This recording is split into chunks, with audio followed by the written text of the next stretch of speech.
So without further ado, it is my honor and pleasure to introduce our speaker today. Paul Meshanko is married to his lovely wife, Sheila, has two wonderful children, Ryan and Olivia. They live in Annapolis, Maryland, and he is a proud graduate of The Ohio State University. Please help me welcome Paul Meshanko. You know, interestingly, before we got started, I always like to try to get to know a little bit about the organization that I'll be speaking in front of, and especially the person introducing me, because that oftentimes sets up the expectations that your audience has for you. And so I was really fortunate that we could talk a little bit ahead of time.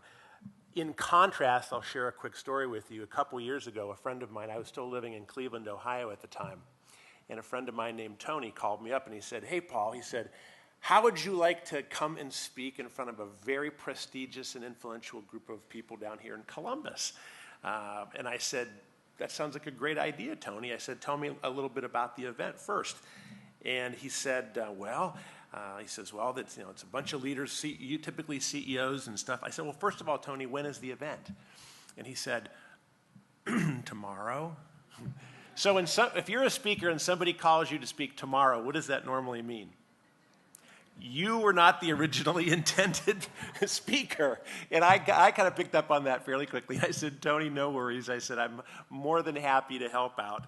And but unfortunately, I had to, because I grew up in Columbus, so I drove down there, and the gentleman who introduced me had not only not read my bio, he didn't even know what my name was. So he got up after lunch, he said, "Okay, everybody, it's time for our after-lunch presentation. I'm not sure who our speaker is or what he's going to be talking about, so in case he's good, let's get on with it. In case he's not, let's get it over with."